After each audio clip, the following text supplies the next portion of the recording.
What's up, everyone? Welcome back to Killer Shrew Fans Killer Toy Reviews. We have got yet another new for 2018 Papo figure for you today.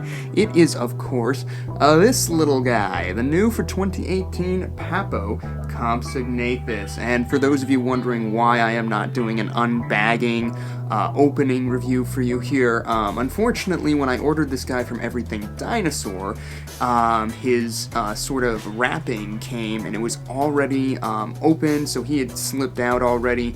And then I officially moved this past weekend, and so I'm just like, screw it. I threw out the plastic bagging, and then the plastic tray is stored for when I have to transport him again. So very sorry I can't do that for you here today, but I promise we'll get you that on the next one. But I'm really excited to take a look at this Compsognathus for you. I will start out by saying so far it is my least favorite from the new 2018 lineup. And I'm going to show you why. You're free to disagree with me, but I'm going to plead my case here, and by the end of it, maybe you'll see what I mean, or maybe not, and if you don't, feel free to let me know why I'm wrong. But without further ado, we're going to take a closer look at this guy. Alright, let's do this.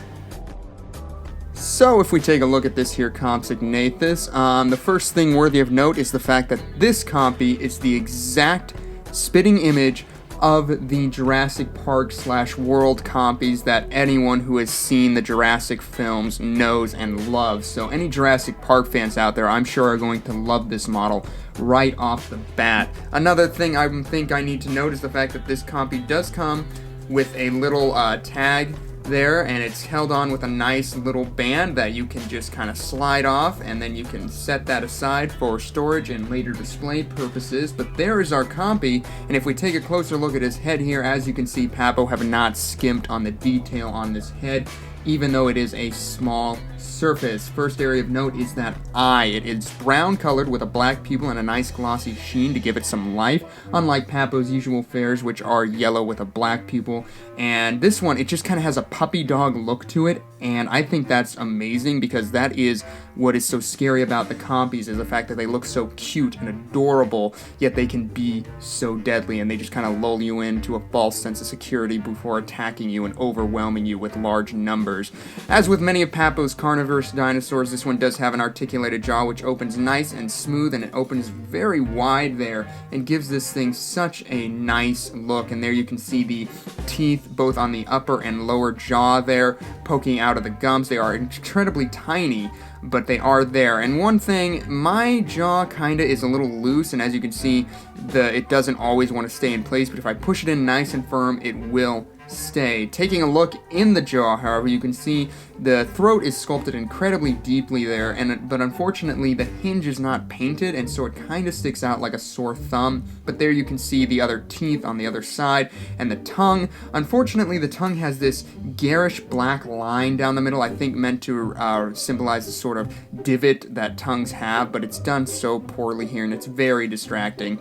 Taking a look at the other side of the compy, you can see all of those scales and whatnot. I mean, just look at that. My thumb as a reference, and this head has so much detail on it. The scales are varying sizes, and even with the jaws closed, you can still see those teeth poking out there. The eye is seated nicely. I mean, the usual Papo detail is definitely here. And if we move down the neck, you can see that there is a lovely vein, first of all. That's where my eye is drawn to, is that beautiful, beautiful vein. And then you've got scales of varying sizes and cross-hatch texturing going on across the entire body of this Compsognathus. Once we get to the midsection, you can see the scapula pressing up against the skin there. You've got some definition of the rib cage, some lovely folds of skin pulling as the leg is rotated outwards. There you can see the shape of the hip and the pelvic region there, and as you can see, the scaling details continue all the way down the length of the tail to the very tip. Papo did not leave a single area of this Compsognathus unattended to, and that's what's so great about Papo. Going up the opposite side, it's really the same story in terms of texturing. You've got these sort of cross-hatch square scales going on the tail, giving way to larger and more irregularly shaped scales on the midsection here. The pelvic region, nice and defined, folds of skin pulling away from the body, the rib cage pressing up against the side and the scapula. some lovely folds of skin down around the throat region, and then we come back up to that beautiful head, and you can see there are a lot of bags of skin forming around that open jaw, which is just lovely attention to detail on Papo's part. Taking a look at the legs of this Compsognathus, they are so incredibly bird-like, but you have got some lovely plate scaling going on there with some lovely paint to bring them out and really give them a great definition. The claws are painted a sleek black. They sculpted in the dew claws, and when we move up the ankle to the calves, you can really see just how bird-like the sculpture of these legs are. It is incredibly graceful, yet it has a certain power to it.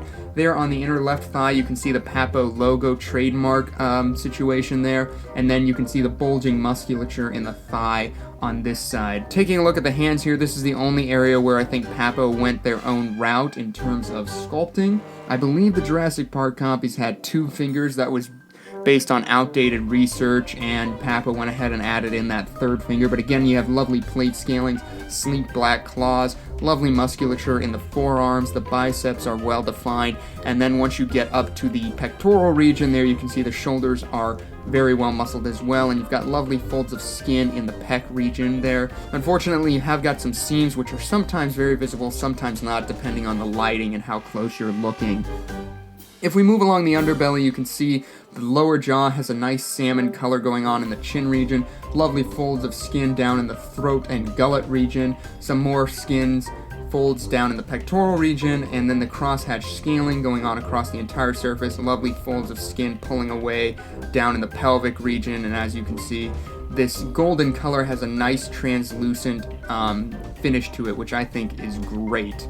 As far as the pose goes, I really like the pose on this Compsognathus. It is the mirror image of that moment when it hops out of the bushes in the Lost World, where we see it for the first time and it kind of looks up at that little girl with her sandwich, kind of like it's begging for some scraps, but at the same time we know that it's actually sizing her up, deciding whether or not it could, in fact, take her down. It has that innocence behind it, yet you know that this is a deadly creature. So I think Papo did a great job with sculpting this pose and giving it that sort of innocent yet deadly feel that we've all come to know and love from the Compsognathus. So, you know, you've all been hearing me singing a lot of praise to this model so far, so what is it about it that makes it one of my least favorites from the 2018 lineup?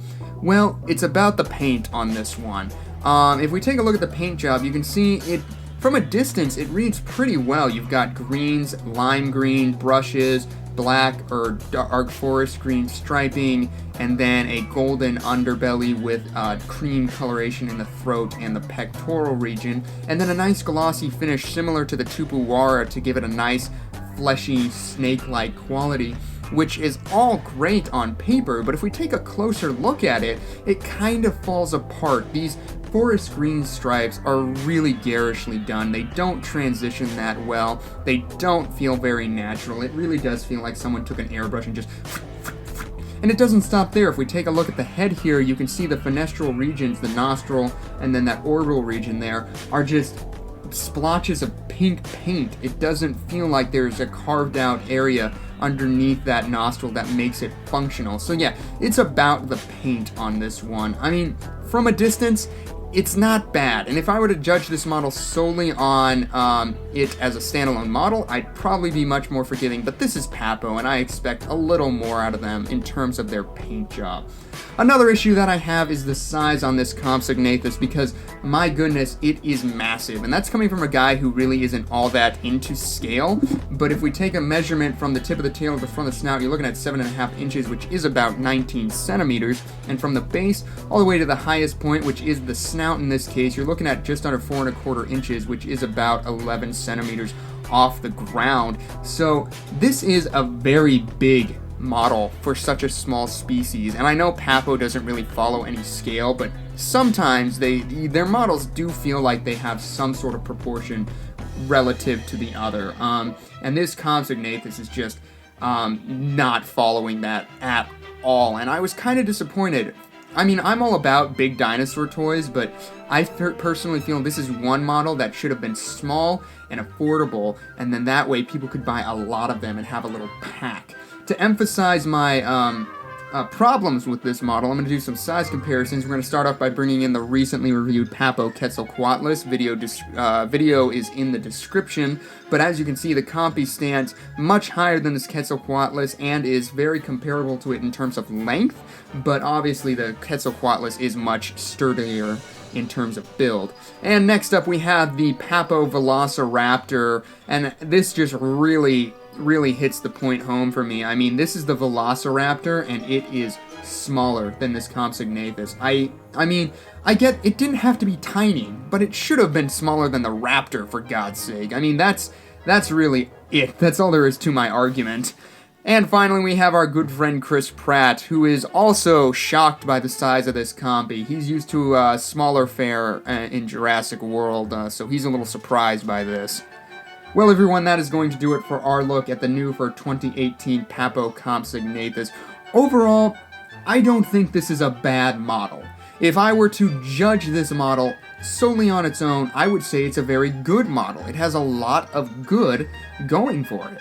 However, if I were to judge this based on the Papo standards, the fact that this is a Papo model, I feel it does pale a little in comparison to the rest of their work, especially this year with what we've taken a look at. So that's where my issues come from with this model. It's not a bad model, but for a Papo model, it's a little hit and miss for me. So all things considered, I think I'm going to give this model a 6.5 out of 10. Again, not bad, but not great. As always, I would love to hear what you guys think of this model. Do you love it? Are you going to pick it up? Are you excited to have a Jurassic Park Compsognathus from Papo? Let me know all of your thoughts down in the comments section below. Also, feel free to shout out any requests you might have. We're going to start doing those again here very soon.